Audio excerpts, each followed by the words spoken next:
അസ്സലാമു അലൈക്കും വറഹ്മത്തുള്ളാഹി. അൽഹംദുലില്ലാഹ് വസ്സലാത്തു വസ്സലാമു അലാ റസൂലില്ലാഹി വഅലാ ആലിഹി വഅസ്ഹാബിഹി അജ്മഈൻ. നമ്മൾ സൂറത്തുൻ നിസാ ആണ് ഇനി നമ്മൾ വായിക്കേണ്ടത്. നാലാമത്തെ സൂറത്തുൻ നിസായിലെ 10-ാമത്തെ ആയത്ത്. 10ഉം 11. അപ്പൊ നോക്കൂ, ഓതി നോക്കാം. أعوذ بالله من الشيطان الرجيم. أعوذ بالله من الشيطان الرجيم. بسم الله الرحمن الرحيم.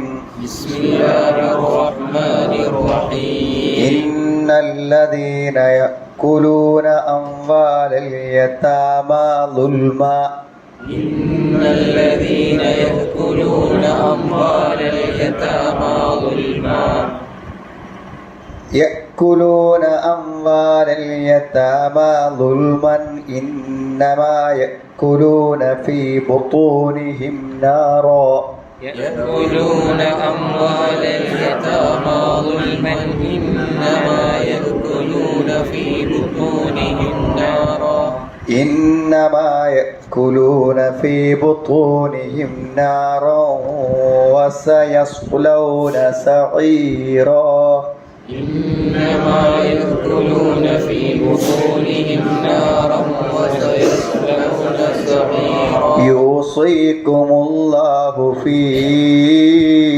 أولادكم. يوصيكم الله في أولادكم. للذكر مثل حظ الأنثيين. للذكر مثل حظ الأنثيين. فإن كن نساء فوق اثنتين. فإن كن نساء فوق اثنتين. فإن كن نساء فوق اثنتين فلهن ثلثا ما ترك. فإن كن نساء فوق اثنتين فلهن ثلثا ما ترك. وإن كانت واحدة فلها النصف. وإن كانت واحدة فلها النصف. ولأبويه لكل واحد منهما السدس. ولأبويه لكل واحد منهما السدس. ولأبويه لكل واحد منهما السدس مما ترك إن كان له ولد. ولأبويه لكل واحد منهما السدس مما ترك إن كان له ولد. فإن لم يكن له ولد وورثه أبواه. فإن لم يكن له ولد وورثه أبواه فلأمه الثلث. وورثه أبواه فلأمه الثلث. فإن كان له إخوة فلأمه السدس. وإن كان له إخوة فلأمه السدس. من بعد وصية يوصي بها أو دين. من بعد وصية يوصي بها أو دين. آباؤكم وأبناؤكم لا تدرون أيهم أقرب. آباؤكم وأبناؤكم لا تدرون أيهم أقرب لكم نفعا. لا تدرون أيهم أقرب لكم نفعا. فريضة من الله. فريضة من الله. إن الله كان عليما حكيما. إن الله كان عليما حكيما. അപ്പൊ അനന്തരാവകാശ നിയമങ്ങളെ കുറിച്ചാണ് നമ്മൾ പറയുന്നത്. അനന്തരാവകാശ നിയമങ്ങൾക്ക് ഇൽമുൽ ഫറായിദ് എന്നാണ് സാധാരണഗതിയിൽ ഉപയോഗിക്കാറുള്ള സാങ്കേതികമായിട്ടുള്ള പദമാണ്. ഇൽമുൽ ഫറായിദ് എന്ന് പറയും. ഇൽമുൽ ഫറായിദ് ഫരീദത്ത് എന്ന് പറഞ്ഞാൽ നിശ്ചിത വിഹിതം എന്നാണ്. അനന്തരാവകാശത്തിൽ നിശ്ചയിക്കപ്പെട്ട വിഹിതത്തിനാണെന്ന് പറയാം ഫരീദത്ത് ഫറായിദ് എന്ന് പറയാം. ഓരോ ആളുകൾക്കും കൃത്യമായ വിഹിതങ്ങൾ എന്ത് ചെയ്തിട്ടുണ്ട്, നിശ്ചയിക്കപ്പെട്ടിട്ടുണ്ട് എന്നുള്ളതാണ്. അപ്പോൾ ഇസ്ലാമിൽ വളരെ പ്രധാനപ്പെട്ട ഒരു വിഷയമാണ് യഥാർത്ഥത്തിൽ ഈ പറയുന്ന അനന്തരാവകാശ നിയമങ്ങൾ. വിശുദ്ധ ഖുർആൻ ഈ ആയത്തിലൂടെയും ഇനി ശേഷം വരുന്ന ഈ സൂറത്ത് നിസായിലെ അവസാനത്തെ ആയത്തിലൂടെയും വളരെ വ്യക്തമായി ഈ കാര്യങ്ങൾ എന്ത് ചെയ്യുന്നുണ്ട്, പറയുന്നുണ്ട്. അത്ഭുതകരമായ ഒരു കാര്യം എന്ന് പറഞ്ഞാൽ ഇത്രയും കുറഞ്ഞ വാക്കുകളിൽ, വചനങ്ങളിൽ ഇത്രയും സങ്കീർണമായിട്ടുള്ള ഒരു വിഷയം വളരെ ലളിതമായി മനസ്സിലാക്കാവുന്ന അടിസ്ഥാനം, അതിൻ്റെ ബേസ് നമ്മളെ പഠിപ്പിക്കുന്നു എന്നുള്ളതാണ്. ഓരോ പദങ്ങളെയും, ഇതിൽ പറയുന്ന ഓരോ പദങ്ങളും അത്രമേൽ വിശകലനം ചെയ്ത് പഠിക്കേണ്ട പദങ്ങളാണുള്ളത്. അതിനു മുമ്പ് നമ്മൾ ഒരു ആയത്ത് പറയേണ്ടതുണ്ട്. അത് നമുക്കറിയാം, കഴിഞ്ഞതിൻ്റെ തുടർച്ചയാണ്. അതായത് അനാഥകളുടെ സ്വത്ത് കൈകാര്യം ചെയ്യുമ്പോൾ എന്ത് ചെയ്യണം, അതിൽ സൂക്ഷിക്കണമെന്ന് പറഞ്ഞുകൊണ്ട് പറഞ്ഞ ഭാഗമാണ്. അതിൽ 10-ാമത്തെ ആയത്തിൽ ഇന്നല്ലദീന യഅ്കുലൂന അംവാലൽ യതാമ, അനാഥകളുടെ സ്വത്ത് തിന്നുന്നവർ, ളുൽമൻ എന്താണ്, അക്രമമായി, അനീതിയായി. ഇപ്പം അനാഥയുടെ സ്വത്തും സംരക്ഷിക്കപ്പെടുന്ന ആളുടെ സ്വത്തും കൂട്ടിക്കലർത്തി ഉപയോഗിക്കുന്നതിന് വിരോധമില്ല. അനാഥന്റെ സ്വത്തിൽ നിന്നും ന്യായമായത് എടുക്കുന്നതിനോ തിന്നുന്നതിനോ വിരോധമില്ല എന്ന് പറഞ്ഞപ്പോൾ തന്നെ ആ അനുവാദം ഉണ്ട് എന്ന് മനസ്സിലാക്കി അത് കൈകാര്യം ചെയ്യുന്നവന്റെ മനസ്സിൽ ഈ വചനം കൂടെ വേണം.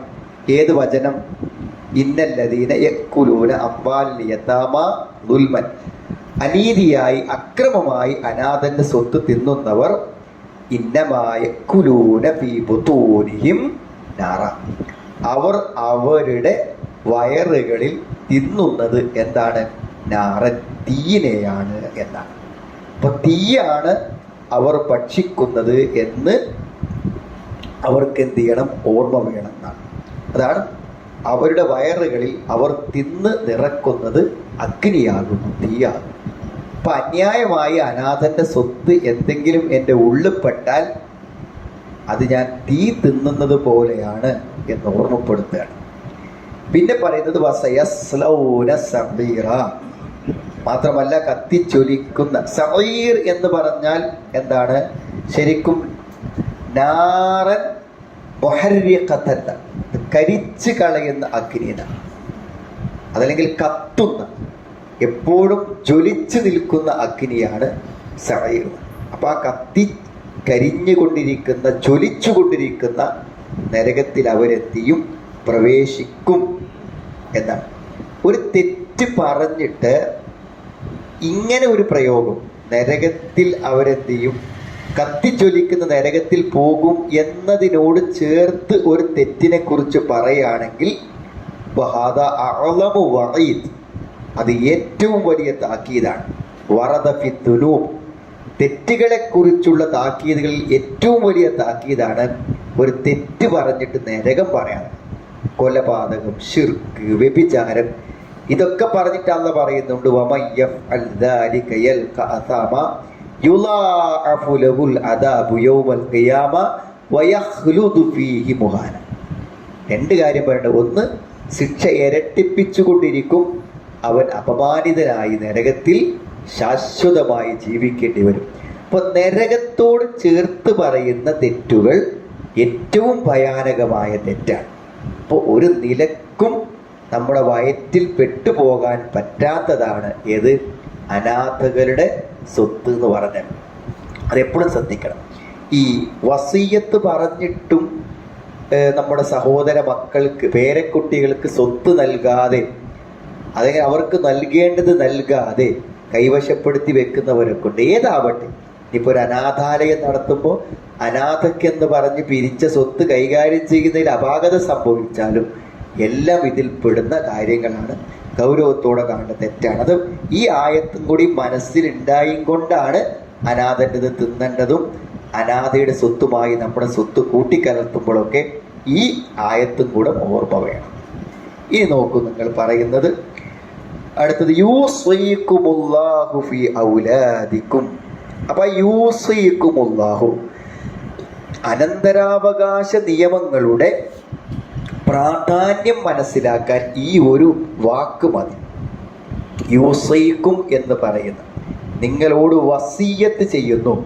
ഒന്നുകൂടി പച്ച മലയാളം പറഞ്ഞാൽ നിങ്ങളോട് കാര്യമായി ഉപദേശിക്കുന്നു, ഗൗരവപൂർവം ഉണർത്തുന്നു എന്നാണ്. യൂസീകുമുല്ലാഹു ഫീ ഔലാദിക്കും. ഔലാദ് എന്ന പദം വലതുൻ എന്നതിൻ്റെ ബഹുവചനമാണ് ഔലാദ്. നമ്മൾ ആൺമക്കളെയും പെൺമക്കളെയും എല്ലാം ചേർത്ത് മക്കൾ എന്ന് പറയുന്നതിന് പകരം അറബിയിൽ ഉപയോഗിക്കുന്ന പദമാണിത് ഔലാദ്. നമ്മൾ വലതുൻ ആൺകുട്ടി, ബിന്തുൻ പെൺകുട്ടി എന്നാണ് സാധാരണ നമ്മൾ അറബി പഠിക്കുമ്പോൾ പഠിക്കല്. എന്നാൽ ഔലാദ് എന്ന് പറയുമ്പോൾ ഉദ്ദേശിക്കുന്നത് എന്താണ്?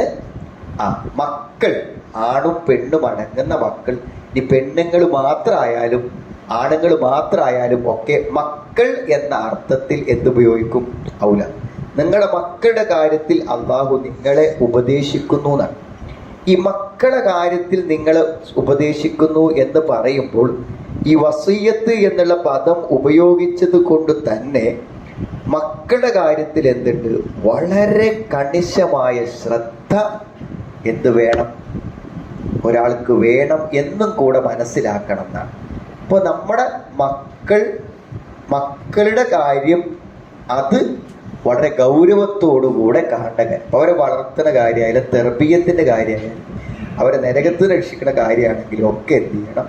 അത് വളരെ ഗൗരവത്തോടു കൂടെയുള്ള ഉപദേശങ്ങളും താക്കീതുകളുമാണ്. എന്താണ് ഇനി അത്ഭുതകരമാണ് ഇതിൻ്റെ ഓരോ വാക്കുകളും. ചിലപ്പോൾ ആണിൻ്റെ പകുതിയെ പെണ്ണിനുള്ളൂ എന്നല്ലേ പറയാ, അല്ലേ? അങ്ങനെയാണല്ലോ ആയത്തിൽ പറയണത്. എന്നാൽ നിങ്ങൾ ഖുർആൻ പറഞ്ഞ പദം നോക്ക്, നിങ്ങൾ ഉപയോഗിച്ച പദം എന്താ? ആണിൻ്റെ പകുതി പെണ്ണിന് എന്നാ പറഞ്ഞത്? അല്ല, പെണ്ണിൻ്റെ ഇരട്ടി ആണിന് എന്നാ. അതിൻ്റെ അർത്ഥം എന്താ അറിയോ? പെണ്ണിൻ്റെ സ്വത്താണ് ബേസ്.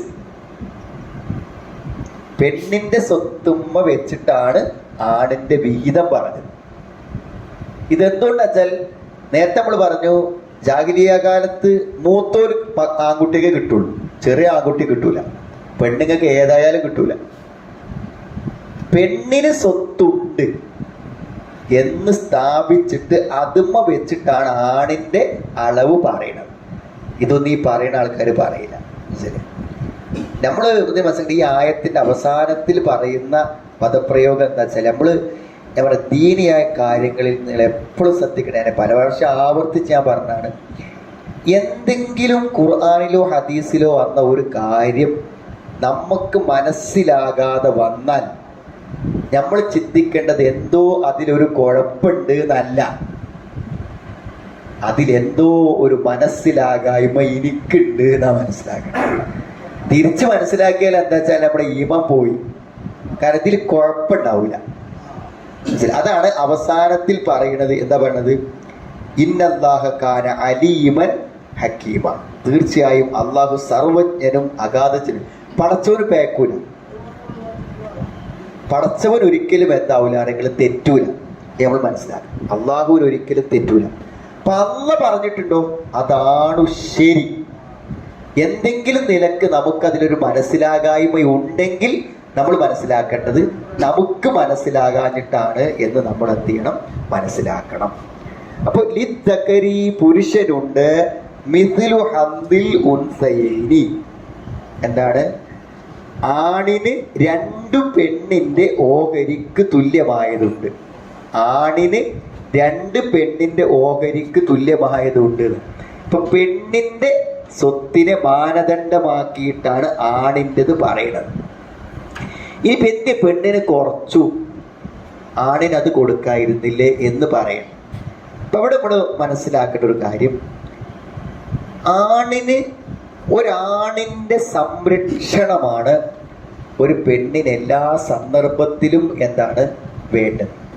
അതുകൊണ്ട് സമ്പത്ത് ഏറ്റവും ആവശ്യമുള്ളവനും ചെലവഴിക്കേണ്ടവനും ആരാണ്? ആണാണ്. ഒരു പെണ്ണിന് വരുമാനം ഉണ്ടാകാം, ശമ്പളം ഉണ്ടാകാം, എന്തുണ്ടാവാം. പക്ഷെ അവൾക്കത് സത്യത്തിൽ ചെലവഴിക്കേണ്ടി വരില്ല. അതുകൊണ്ട് പെണ്ണിന്റെ സ്വത്തിന് മുഴുവനാണ് സക്കാത്ത്. ആണിന് നിസാബ് വെച്ചിട്ട് കൊടുത്താൽ മതി. പെണ്ണിന് ചെലവില്ലാത്തത് കൊണ്ട് നിസാബ് എത്തിക്കഴിഞ്ഞാൽ എന്ത് ചെയ്യണം? ചെലവൊന്നും നോക്കാതെ കൊടുക്കണം. അപ്പൊ സത്യത്തിൽ എന്താ വെച്ചാൽ ഒരു പെണ്ണിന് പകുതി കിട്ടുമ്പോൾ അവളുടെ ഭർത്താവിന് എന്ത് കിട്ടുന്നുണ്ട്? അപ്പുറത്ത് മുഴുവൻ സ്വത്തും കിട്ടുന്നുണ്ട്. അതുകൊണ്ട് സംരക്ഷകനായി നിൽക്കുന്ന പുരുഷൻ. അപ്പൊ നിങ്ങൾ തിരിച്ച് ചിന്തിച്ചു നോക്കും. നിങ്ങൾ ഒരു പക്ഷേ ഇന്ന് ധാരാളം ആളുകൾക്ക് ഒരു വീട് എന്ന സ്വപ്നം സാക്ഷാത്കരിക്കുന്നത് അനന്തരാവകാശ സ്വത്ത് കൊണ്ടാണ്. അതെങ്ങാനും തുല്യമായിരുന്നുവെങ്കിൽ ഒരു പുരുഷനും ശരിക്കൊരു വീടുണ്ടാക്കാൻ ഒരിക്കലും കഴിയുമായിരുന്നില്ല. അപ്പൊ അതിലൊക്കെ വലിയ യുക്തിയുണ്ട്, വലിയ ബുദ്ധിയുണ്ട്. അപ്പൊ അതുകൊണ്ട് ആ പരിഗണന വെച്ചുകൊണ്ടാണ് അതെന്ത് ചെയ്യുന്നത്? നൽകുന്നത് എന്നതാണ്. പിന്നെ മറ്റൊന്ന്, ഇനി എന്തെങ്കിലും കാരണവശാൽ സ്വത്തുണ്ടെങ്കിലും അവൾക്ക് ഒരു സംരക്ഷകൻ വേണം, ഒരു സംരക്ഷകൻ നിർബന്ധമാണ്. അപ്പോ എന്തായിരിക്കും? ഈ പെങ്ങൾക്ക് സ്വത്ത് കുറവാണെങ്കിലും ആങ്ങള ഇത് സംരക്ഷിക്കേണ്ട ചുമതലയുള്ളത് കൊണ്ട് അത് പെങ്ങളെ സ്വത്ത് എടുത്തിട്ടല്ല അവൻ സംരക്ഷിക്കുക. ഭർത്താവ് ഒഴിവാക്കി ഇങ്ങോട്ട് വന്നാൽ ആങ്ങള വാപ്പന്റെ സ്ഥാനത്ത് നിന്ന് സംരക്ഷിക്കുന്നത് ഇവളെ സ്വത്ത് എടുത്തിട്ടല്ല, അവന്റെ സ്വത്ത് എടുത്ത് അവളെ എന്ത് ചെയ്യണം? സംരക്ഷിക്കണമെന്ന ചുമതല അയാൾക്കുണ്ട്. ഒരു പക്ഷേ എന്തായിരിക്കും? ജീവിതത്തിൽ തനിക്ക് കിട്ടിയതിനേക്കാളും വലിയ സ്വത്ത് പെങ്ങൾക്ക് ഇപ്പോൾ തന്നെ അയാൾ ചെലവഴിച്ചിട്ടുണ്ടാവാം. അതിനും സാധ്യതകളുണ്ട്. അപ്പൊ ഏത് അർത്ഥത്തിൽ നമ്മൾ ചിന്തിച്ചാലും അതു തന്നെയാണ് എല്ലാ അർത്ഥത്തിലും ഏറ്റവും ശരിയെന്ന് ഹിക്മത്തുള്ളതും അതേപോലെ തന്നെ ഏറ്റവും യുക്തമായതും അതാണെന്ന് നമുക്ക് എന്ത് ചെയ്യും? മനസ്സിലാക്കും. അപ്പൊ അങ്ങനെ പറയുമ്പോൾ എന്താണ്? സ്വത്തിന്റെ കാര്യത്തിൽ പിന്നെ തർക്കങ്ങളില്ല. സാധാരണഗതിയിൽ എന്താ വെച്ചാൽ ഒരാൺകുട്ടി ഉണ്ടെങ്കിൽ സ്വത്ത് മുഴുവനായിട്ട് അവർക്ക് തന്നെ കിട്ടും. കാരണം അവരെ അസ്വബ എന്നാണ് പറയാം. എന്ന് പറഞ്ഞാൽ നിശ്ചിത വിഹിതങ്ങൾ കൊടുത്തു കഴിഞ്ഞാൽ ബാക്കി വരുന്നതൊക്കെ അവർക്ക് ലഭിക്കും. അങ്ങനെയാണ് അതിന്റെ പൊതുവായ തത്വം. അപ്പൊ ഒരാൾക്ക് ഒരു ആൺകുട്ടി മാത്രമുള്ളൂ എന്ന് വിചാരിച്ചു, ഒരാൺകുട്ടി മാത്രമുള്ളൂ. അപ്പോ എന്താണ്? അയാൾ മരണപ്പെട്ട് കഴിഞ്ഞാൽ എന്താണ്? ഈ ഉമ്മ ഉണ്ടെങ്കിൽ ഉമ്മക്ക് 8/1 കൊടുത്താൽ ബാക്കിയുള്ള സ്വത്ത് മുഴുവൻ ആർക്ക് കിട്ടും? ഈ ആൺകുട്ടിക്ക് കിട്ടും. അത് ഒരാൾ മരിച്ചു, അയാൾക്ക് വാപ്പി ഉമ്മയുണ്ട്, അയാൾ മരിച്ചു, വാപ്പി ഉമ്മയുണ്ട്. അപ്പോ എന്ത് ചെയ്യും? ഇയാൾക്ക് മക്കളുണ്ടെങ്കിൽ വാപ്പക്കും ഉമ്മക്കും 6/1 കിട്ടും. മക്കളില്ല എന്നുണ്ടെങ്കിൽ ഉമ്മക്ക് 3/1 കിട്ടും. ബാക്കി മുഴുവൻ ആർക്ക് പോകും? വാപ്പ കിട്ടും. ബാക്കി മുഴുവൻ സ്വത്തും വാപ്പക്ക് കിട്ടും. അങ്ങനെയാണ്. അപ്പൊ അത് അസബ എന്ന് പറഞ്ഞാൽ എന്താണ്? ബാക്കി വരുന്നത് മൊത്തം അനന്തരമെടുക്കാൻ കഴിയുന്ന ആള്. അസബ ഇല്ലെങ്കിലോ മുഴുവൻ സ്വത്തും അവർക്ക് കിട്ടാതെ പോവുകയും ചെയ്യും. ഒരു മകള് മാത്രമുള്ളെങ്കിൽ പകുതി കിട്ടുള്ളൂ. പകുതി എന്ത് ചെയ്യും? ഉപ്പന്റെ സഹോദരന്മാർക്കും അല്ലെങ്കിൽ ഉപ്പന്റെ ആളുകൾക്കൊക്കെ എന്ത് ചെയ്യും? അസബയായിട്ടുള്ള ആളുകൾക്ക് പോകും.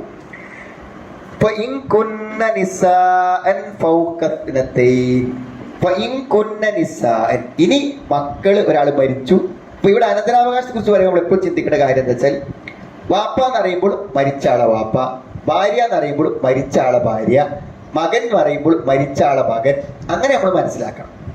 എപ്പോഴും ഈ പ്രയോഗങ്ങളെല്ലാം ആ മരണപ്പെട്ട വ്യക്തിയിലേക്ക് ചേർത്തിട്ടാണ് എന്ത് ചെയ്യുക? പറയാം. അപ്പൊ ഇനി ആ മരണപ്പെട്ടത് ആളുടെ മക്കള് മുഴുവൻ പെൺമക്കളാണെങ്കിൽ ഫൗക്കത്തിനത്തേനി 2ൽ കൂടുതലുണ്ടെങ്കിൽ, 2ഓ അതിലധികം, 2ഉം പരിഗണിക്കും. 2ന് മേലെ എത്ര ഉണ്ടെങ്കിലും ഒക്കെ പെൺകുട്ടികളാണ്. പക്ഷെ 2ഓ 2ലധികമോ പെൺകുട്ടികളാണെങ്കിൽ ഫലഹുന്ന അവർക്കുണ്ട്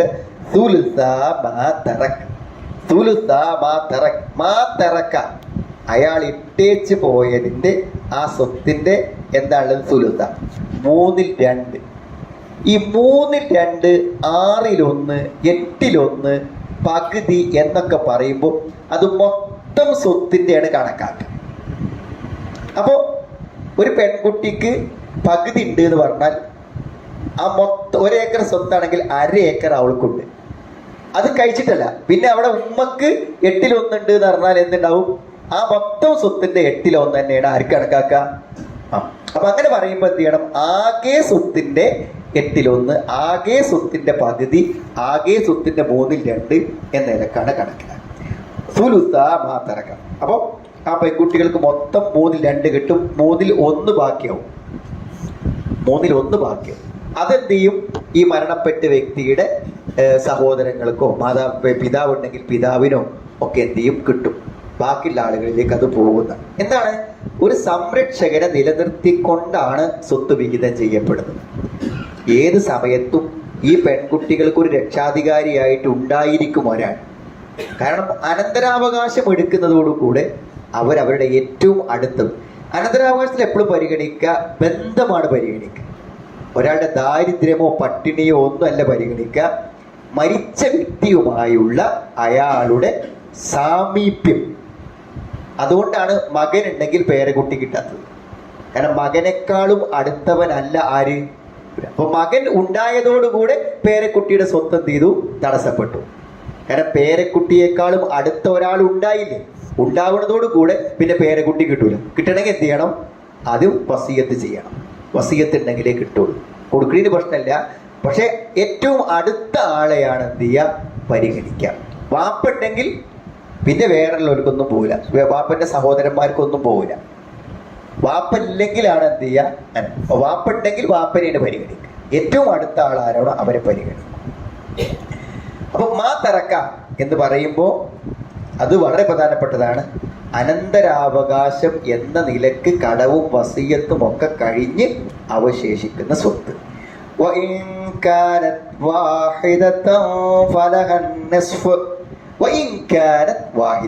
ഇനി ഒരു പെൺകുട്ടി മാത്രമാണെങ്കിലോ ഫലഹൻ നിസ്ഫ്, അവൾക്ക് ആകെ സ്വത്തിന്റെ പകുതി ലഭിക്കും.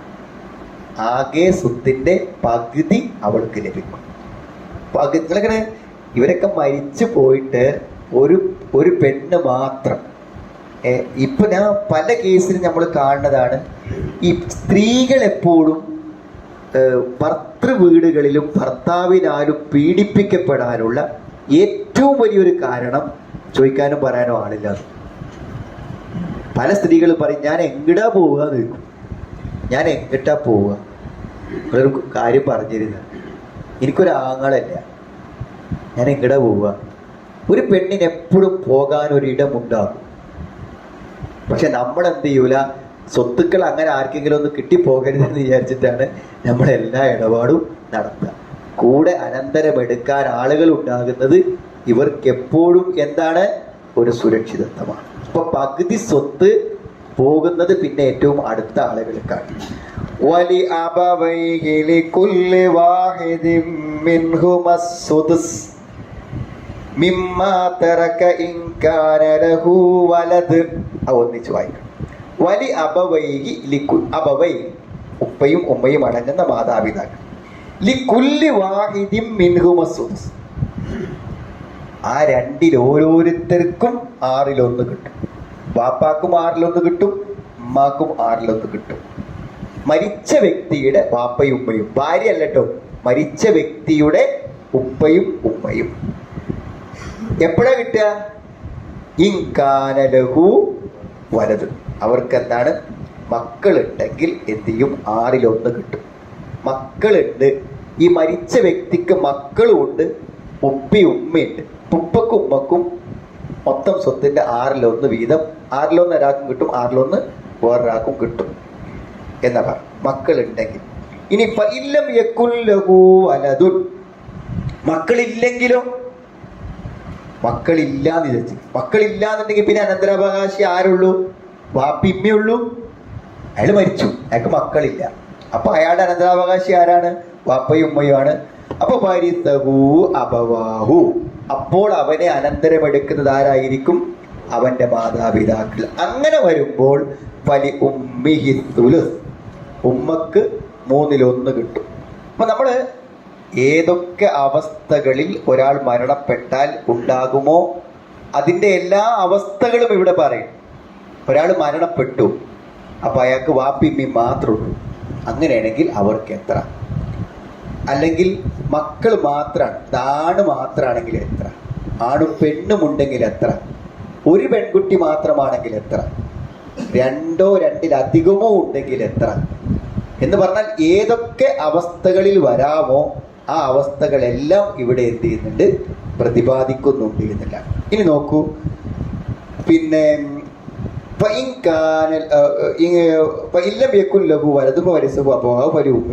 അപ്പൊ എന്ത് ചെയ്യും? ഇനി അവനെന്താണ്, മക്കളില്ല എന്നുള്ളൂ, മാതാപിതാക്കൾ മാത്രമേ അനന്തരാവകാശികളുള്ളൂ. അങ്ങനെയുണ്ടെങ്കിൽ ഉമ്മക്ക് 1/3 കിട്ടും. ഉമ്മന്റെ 1/3 കഴിച്ചാൽ വാപ്പുണ്ടെങ്കിൽ അത് വാപ്പക്ക് മുഴുവൻ കിട്ടും. വാപ്പല്ലെങ്കിൽ എന്ത് ചെയ്യും, ആ സ്വത്ത് ഇയാളുടെ പിന്നെ അടുത്ത ബന്ധുക്കൾ ആരാണോ ഉള്ളത് അവരിലേക്ക് എന്ത് ചെയ്യും, പോവുകയും ചെയ്യും. ഇപ്പൊ ഈ കാലലഹു ഇഖ്വത്തുൻ, ഈ വ്യക്തി മരണപ്പെട്ടു, അവന് സഹോദരങ്ങളുണ്ട്, മക്കളില്ല. മക്കളുണ്ടെങ്കിൽ പിന്നെ സഹോദരന്മാരുടെ കാര്യം ആലോചിക്കണേ ഇല്ല കേട്ടോ. മക്കളില്ലാതിരിക്കുമ്പോൾ എന്താണ്, അവന് ഇപ്പൊ ഈ കാലലഹു ഇഖ്വത്തുൻ, അവന് സഹോദരന്മാരും, അപ്പം വന്നത് എന്ത് ചെയ്യും, കുറയും. സഹോദരങ്ങൾ ഇല്ലെങ്കിൽ ഉമ്മക്ക് എന്ത് കിട്ടും, ഉണ്ടെങ്കിൽ പരിഉമ്മിക്ക് സുദുസ്. അപ്പൊ ഉമ്മക്ക് എത്ര കിട്ടുള്ളൂ, 1/6 കിട്ടും. മിൻ ബഅദി വസിയ്യത്തിൻ യൂസി ബിഹാ ഔ ദൈൻ. വളരെ ഗൗരവമുള്ള വാക്കാണ്. അതാണ് ഈ പറഞ്ഞതിൽ ഏറ്റവും പ്രധാനം. ഇത് എപ്പോഴാ കിട്ടുക, മിൻ ബഅദി വസിയ്യത്തിൻ യൂസി ബിഹാ. അതാണ് അവൻ ചെയ്യുന്ന വസിയ്യത്ത്, അതേപോലെ തന്നെ അവന്റെ കടം, ഇതിന് ശേഷം മാത്രമേ ഇതെല്ലാം നൽകാൻ പാടുള്ളൂ. ഞാൻ കഴിഞ്ഞ ക്ലാസ് പറഞ്ഞു, ഒരാൾക്ക് കടമുണ്ട്, അത് വീട്ടി കഴിഞ്ഞാൽ പിന്നെ ഒരു പൈസയും ബാക്കില്ല. അപ്പൊ അനന്തരാവകാശികൾക്ക് എന്തില്ല, സ്വത്തില്ല. അയാൾക്ക് കടം നിലനിൽക്കെ അനന്തരാവകാശികൾ ആ സ്വത്ത് കൈവശപ്പെടുത്തിയാൽ അവർ അനർഹമായതാണ് കൈവശപ്പെടുത്തിയത്, ഹറാമാണ് കൈവശപ്പെടുത്തിയത്. അവർക്കതൊരിക്കലും അനുവദനീയമല്ലാത്ത പിടിച്ചു പറയാണ് അവർ നടത്തിയിട്ടുള്ളത്. അവർക്കൊരിക്കലും ആ സ്വത്തിന് അവകാശം. അതുകൊണ്ട് ഈ നമ്മുടെ നാട്ടിലൊക്കെ എങ്ങനെയാ വെച്ചാൽ, പള്ളിക്കട അനൗൺസ് ചെയ്യും, വല്ല കടങ്ങളുണ്ടെങ്കിൽ മൂത്ത മകനുമായിട്ട് ബന്ധപ്പെടുന്നത്, ആരെങ്കിലും വരൂ. അങ്ങനെ പൊരുത്തം വന്നു തീർക്കാം. എൻ്റെ വാപ്പ എനിക്കൊരു 10,000 രൂപ തരാണ്ട് പറഞ്ഞാല് ഒരു എന്തെങ്കിലും രേഖ ഉണ്ട്, കിട്ടിയ രേഖയില്ല. അപ്പൊ എല്ലാവർക്കും വന്നൂടെ, മരിച്ചില്ലേ മൂപ്പര്, ഇനിയിപ്പോ ആർക്കും വന്ന് എനിക്ക് 50,000 ഉണ്ട്, എനിക്ക് 1.5 ലക്ഷം ഉണ്ട്, ഇതിനൊക്കെ വല്ല തെളിവും വേണം. അപ്പൊ പോയോ കള്ളനായി, ചോദിച്ചോ കള്ളനായി, അതുണ്ടാവും. അവിടെ ആ പരിപാടിക്ക് ഒരു മനുഷ്യൻ നിൽക്കൂല. നമ്മൾ കൊടുക്കാണ്ടെങ്കിൽ നമ്മളിത് എന്ത് ചെയ്യണം, രേഖ വേണം. രേഖ ഉണ്ടെങ്കിൽ അതെന്ത് ചെയ്യും, അയാളെത്തും രേഖ ഉണ്ടാവും, എല്ലാവർക്കും അറിയും.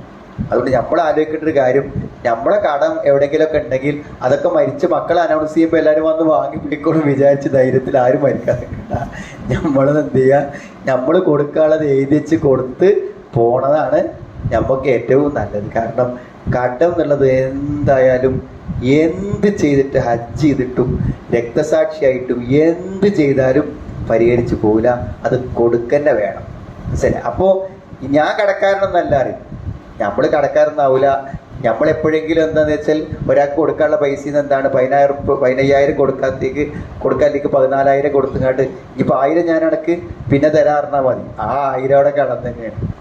മനസ്സിലായില്ല? അത് നമ്മൾ തന്നെ എഴുതിച്ച് ആലോചിച്ച് കൊടുത്തിട്ടില്ലെങ്കിൽ നമ്മൾ ഇനി 50 കൊല്ലം മുന്നേ കഴിഞ്ഞിട്ട് മരിച്ചാലും ആ 1,000 റുപ്യേൻ്റെ കടം നമ്മളെ കടം തന്നെയാണ്. അതിൽ യാതൊരു സംശയ കാര്യത്തിലില്ല. അവിടെ കടത്തിൻ്റെ കാര്യത്തിൽ എല്ലാവരും എന്ത് ചെയ്യണം, വളരെ കഴിയണതും എന്ത് ചെയ്യാച്ചാൽ നമ്മൾ ഒരുവിടുന്ന പൈസ കടം ഇല്ലാതെ ജീവിക്കാൻ വേണ്ടി നമ്മൾ ശ്രമിക്കുക. ഉണ്ടെങ്കിൽ അത് വളരെ കൃത്യമായി എഴുതി വെച്ചിട്ട് തന്നെ കടന്നുറങ്ങിയാൽ മതി. അത് വളരെ കൃത്യമായി എഴുതി വെച്ചിട്ട് കടന്നുറങ്ങാൻ നമ്മൾ വേണ്ടത്. എന്താ വെച്ചാൽ നമ്മളത് കൃത്യമായി രേഖ ഉണ്ടാക്കി കഴിഞ്ഞാൽ നമ്മളെ സ്വത്തുനിന്ന് അത് കൊടുത്തോളും. അല്ലാതെ അനന്തരാവകാശികൾക്ക് എടുക്കാൻ പറ്റില്ല. മനസ്സിലായി? അത് കഴിഞ്ഞിട്ട് എടുക്കാൻ പറ്റുള്ളൂ. അല്ലാതെ ഒരു എടുത്തിട്ടുണ്ടെങ്കിൽ ഓരാണ് അതിൻ്റെ കുറ്റക്കാരൻ. നമ്മൾ മനസ്സിലാക്കണം. അപ്പം എന്തെങ്കിലും കട ഉണ്ടെങ്കിൽ നമ്മൾ തന്നെ ജീവിച്ചിരിക്കുമ്പോൾ വിറ്റാൽ മതി സ്വത്തേ. നമ്മൾ മരിച്ചിട്ട് പോലെ വിറ്റ് വീട്ടുണ്ടല്ലോ, നമ്മളാണ് വിറ്റിട്ട് അതൊക്കെ വീട്ടിട്ട് ബാക്കിയുള്ള സ്ഥലം അവിടെ കടന്നോട്ടെ വെച്ചാൽ പോലെ. ഇതിനപ്പോ നമ്മൾ മരിച്ചിട്ട് ആൾക്കാരെ വിൽക്കാൻ കാത്തിക്കേണ്ട കാര്യം ഇപ്പൊ എന്താണ്? നമ്മൾ തന്നെ വിറ്റൊക്കെയാണ് വീട്ടിയാൽ മതി. ഇതിപ്പോ നമ്മള് കടം വാങ്ങിയത് ഇപ്പൊ നമ്മുടെ മക്കൾക്ക് വേണ്ടിയിട്ടേക്കാണ്, മനസ്സിലായി? മക്കൾക്ക് വേണ്ടിക്കാരെ കടം വാങ്ങിയിട്ടുണ്ടാകും. പക്ഷെ ഓരെന്തില്ല, അത് വീട്ടിയില്ലെങ്കിൽ ബുദ്ധിമുട്ടാകും. ഇനി എന്താണ് അടുത്ത് പറയണത്? അബാഉക്കും വ അബ്നാഉക്കും, നിങ്ങളുടെ പിതാക്കളും നിങ്ങളുടെ മക്കളും. ലാ തദ്റൂന അയ്യുഹും അഖ്റബു ലക്കും നഫ്ആ, ഇവരിൽ ആരാണ് നിങ്ങൾക്ക് ഉപകാരത്തിൽ കൂടുതൽ അടുപ്പമുള്ളത് എന്ന് നിങ്ങൾക്കറിയുകയില്ല. നിങ്ങൾ എത്രയാണോ അവർക്ക് നിശ്ചയിച്ച വിഹിതം, ആ വിഹിതം കൃത്യമായി അവർക്കൊക്കെ എന്ത് ചെയ്യാൻ കൊടുക്കുക. അത് നമ്മുടെ കടമയാണ്. നമ്മൾ കണക്കാക്കണ പോലെ എല്ലാ കാര്യങ്ങൾ ഉണ്ടാകും. ഓർക്കെന്തിനെ പകുതിയായി, ഓർക്കെന്തിന് എത്രയായി, വാപ്പാക്ക് എന്തി അത്രയായി, പെൺകുട്ടികൾ മാത്രമായപ്പോൾ എന്തി 3-2 ഒരു പെൺകുട്ടി മാത്രമായപ്പോൾ എന്തി പൗതി സ്വത്തായി. ഇതൊന്നും നിങ്ങൾ ചോദിക്കരുത്. ഇതൊക്കെ ഉപകാരത്തിൽ ആരാണ് നമുക്ക് അടുത്ത് നിൽക്കുന്നത് എന്ന് നിങ്ങൾക്കറിയില്ല. അതാർക്കറിയും? ഈ വിഹിതങ്ങളെല്ലാം നിശ്ചയിച്ചിട്ടുള്ള അള്ളാഹുവിനറിയും. അവിടെ അള്ള പറഞ്ഞ പോലെ നിങ്ങൾ എന്ത് ചെയ്തോളിയും ചെയ്തോളിയും എന്നാ പറഞ്ഞു. അള്ള പറഞ്ഞതുപോലെ കൃത്യതയോടുകൂടെ ചെയ്യലാണ് നിങ്ങൾക്ക് നല്ലത്. നിങ്ങളെ വക കണക്കും നിങ്ങളെ വിഹിതമൊക്കെ ഉണ്ടാക്കിയിട്ട് നിങ്ങൾ കൈകാര്യം ചെയ്താൽ നിങ്ങൾ വിചാരിക്കും പോലെ ആയിക്കൊള്ളണമെന്നില്ല കാര്യങ്ങൾ എന്നാണ്. ഇപ്പോൾ എന്നോട് കഴിഞ്ഞ ദിവസം ഒരാൾ സംശയം ചോദിച്ചാണ്. എന്താ വെച്ചാൽ ഒരു 3 ആൺകുട്ടിയാണ്. അപ്പോൾ 3 ആൺകുട്ടികളും എന്ത് ചെയ്തു? സ്വത്ത് വീതിച്ചെടുത്തു. വാപ്പ ജീവിച്ചിരിക്കുന്നുണ്ട്, ഉമ്മ മരിച്ചു. ഉമ്മൻ്റെയും വാപ്പൻ്റെയും ആണ് സ്വത്ത്. അപ്പോൾ ഉമ്മ മരിച്ച സ്ഥിതിക്ക് രണ്ടും കൂടെ സ്വത്ത് ഒന്നിച്ച് കിടക്കണോണ്ട് വാപ്പി പറഞ്ഞ് നിങ്ങൾ ഓഹരി വെച്ചോളിന്ന. അപ്പം 4 ഓഹരി വെച്ചിട്ട് വാപ്പക്കൊരു വിഹിതവും വെച്ചു, ബാക്കി 3 ആൾക്ക് 3 വിഹിതങ്ങളും തുല്യമായി നീക്കി വെച്ചു. അപ്പം എന്ത് ചെയ്തു വെച്ചാൽ ഈ വാപ്പക്ക് നീക്കി വെച്ച വിഹിതം എന്താണ്? വാപ്പനെ നോക്കണ ഒരു മകനുണ്ട്, ബാക്കി 2 ആൾക്കും സൗകര്യമില്ല. അപ്പോൾ വാപ്പന്, അപ്പൊ ആ സ്വത്തിന് വാപ്പക്ക് അതിന് ശേഷം അവനാണോ കിട്ടുക എന്നുള്ളതാണ് സംശയം. എന്താണ്? വാപ്പക്ക് നീക്കി വെച്ച സ്വത്തിന് വാപ്പ മരിച്ചാൽ അവനാണോ കിട്ടുക എന്നാണ്. അപ്പോ സത്യത്തിൽ എന്താണ്? വാപ്പ മരിക്കുമ്പോ, വാപ്പ ജീവിച്ചിരിക്കുമ്പോ കൊടുത്താൽ അത് അവരുടെ സ്വത്ത്, വാപ്പന്റെ ദാനം കഴിഞ്ഞു. അത് അനന്തരാവകാശമല്ല. അനന്തരാവകാശം ഉണ്ടായപ്പോഴാണ് മരിച്ചിട്ടുള്ളത്. പിന്നെന്താണ്? വാപ്പന്റെ സ്വത്ത് വാപ്പ മരിക്കുന്നതോടുകൂടെ 3 ആൾക്കും എന്തായി? ഒരേപോലെ അവകാശമായി. പിന്നെ നോക്കിയ മോന് കുറച്ച് അധികം, നോക്കാത്ത മോന് കുറച്ച് എന്നൊന്നുമില്ല. പിന്നെ നോക്കിയവന്റെ ഇടങ്ങേറ് പരിഗണിച്ചിട്ട് ഇവരെന്ത് ചെയ്യാണ്? അതൊക്കെ നീ എടുത്തോന്ന് പറയുകയാണെങ്കിൽ അതിന് ഇസ്ലാമിന് കുഴപ്പമൊന്നുമില്ല. പക്ഷെ നോക്കി എന്നുള്ളത് കൊണ്ട് അനന്തരാവകാശത്തിൽ പ്രത്യേകമായൊരു വിഹിതം ഉണ്ടാകുന്നില്ല എന്നതാണ് അർത്ഥം. അപ്പോൾ ഇതൊക്കെ ഫരീളത്തം മിനല്ലാഹ്, അള്ളാഹുവിങ്കിൽ നിന്നുള്ള ഓഹരി നിർണയങ്ങളാണിത്. ഇത് ഇത്രയൊക്കെ വേണം. അപ്പോൾ പെണ്ണുങ്ങൾ, ഏതെങ്കിലും ഒരു സ്ത്രീയുടെ മനസ്സിലുണ്ടാവുകയാണത്, എന്തായാലും ആണുങ്ങൾക്ക് നമ്മളെ ഇരട്ടി കൊടുത്ത് ശരിയായില്ല കേട്ടോ, അപ്പൊ നമ്മളെ ഇസ്ലാമെന്ന് ഔട്ടായി. അങ്ങനെ ചിന്തിച്ചാൽ എന്താ? പടച്ചോൻ പറഞ്ഞത് ശരിയായില്ല എന്നല്ലേ പറയണത്. പിന്നെന്താ നമ്മളെ ഈമാൻ, എന്താ നമ്മളെ ഇസ്ലാം? നമ്മക്ക് സ്വത്ത് എത്ര കിട്ടുന്നില്ല, പടച്ചോൻ പറഞ്ഞത് എന്തോ ശരിയായില്ല അപ്പൊ നമ്മൾ പറയണത്. ചർച്ച ചെയ്യുമ്പോൾ നമ്മൾ അങ്ങനെ ആലോചിക്കുന്നുണ്ടാവില്ല. പക്ഷെ നമ്മളെന്താ? അള്ള നിശ്ചയിച്ച കാര്യത്തിൽ സംതൃപ്തിപ്പെടാനും അംഗീകരിക്കാനും തസ്ലീം ചെയ്യാനും കഴിയാന്നുള്ളത് ഈമാനിലെ യുസല്ലിമു തസ്ലീമ. തസ്ലീം വേണം ഈമാനിൽ. എന്താ തസ്ലീം പറഞ്ഞാൽ? അള്ള പറഞ്ഞാൽ അതാണ് ശരി. എനിക്ക് ചില മനസ്സിലാകായ്മകൾ ഉണ്ടാകാം, പക്ഷെ അതന്നെയായിരിക്കും, അതാണ് ഏറ്റവും വലിയ ശരി എന്ന് പറയാൻ നമുക്ക് കഴിഞ്ഞാലേ നമ്മൾ മൂമിനാവുള്ളൂ. ബഹുഭാര്യത്വം വേറൊരു പെണ്ണുണ്ട്, അതൊന്നൊരു ശരിയല്ല. എന്തായാലും അല്ല ശരിയാന്ന് പറഞ്ഞാൽ നമ്മൾ ശരിയല്ലാണ്ട് കാര്യം. കെട്ടണോ കെട്ടണ്ടേ എന്നുള്ളതല്ല. ഒരു ആണിന് ഒരു ഭാര്യയും കൂടി വിവാഹം കഴിക്കാൻ അനുവാദം കൊടുത്തത് എന്തായാലും പടച്ചോൻ ചെയ്തത് ശരിയായില്ല എന്ന് ഒരാൾ വിശ്വസിക്കുന്നുണ്ടെങ്കിൽ വൈകില്ലേ? അള്ള പറഞ്ഞ നിയമങ്ങളിൽ നമ്മൾ എന്തില്ല. അപ്പോൾ ഒരു സഹോദരിയുടെ പിന്നെ മകളുടെ ഭർത്താവ് ഇതേമാതിരി കല്യാണം കഴിച്ചപ്പോൾ, അപ്പോൾ കല്യാണം കഴിച്ചപ്പോൾ ഇപ്പൊ ഒരു പിന്നെ ഈ കല്യാണം കഴിച്ച മരുവനെ വിളിച്ചിട്ട് ഇവര് വിചാരണ ചെയ്തു,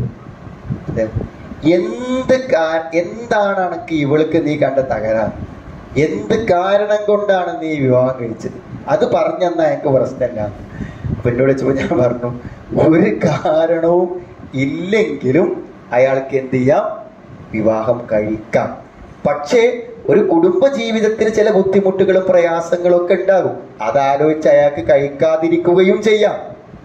ആരും ഇസ്ലാം നിർബന്ധിച്ചിട്ടില്ല. അപ്പൊ നമുക്ക് ബുദ്ധിമുട്ട് വരുമ്പോ നമ്മൾ ആലോചിക്കാം, അല്ല ഇങ്ങനെ ഒരു നിയമം വെച്ചത് എന്തായാലും ശരിയായില്ല, അത് നിയമത്തെ കുറിച്ച് ചിന്തിക്കാൻ പറ്റൂല, അത് വേറെ അടുത്ത കാര്യം.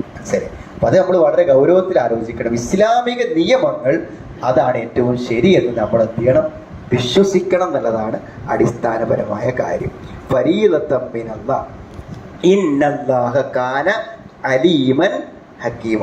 തീർച്ചയായും അള്ളാഹു എല്ലാം അറിയുന്നവനും അതേപോലെ തന്നെ അഗാധജ്ഞനുമാകുന്നു എന്നാണ്. അള്ളാഹുവിന് എന്ത് ചെയ്യാൻ പറ്റും, എല്ലാ കാര്യങ്ങളും അറിയാം. അവിടെ അള്ളാഹിന്റെ തീരുമാനം പേക്കൂല, അള്ളാഹു വെച്ച വിഹിതത്തിലൊരു കുഴപ്പവും വരൂല, അത് വളരെ സത്യസന്ധമായിരിക്കും എന്നാണ് പറയുന്നത്. അവസാനം സുബ്ഹാനല്ലാഹ്.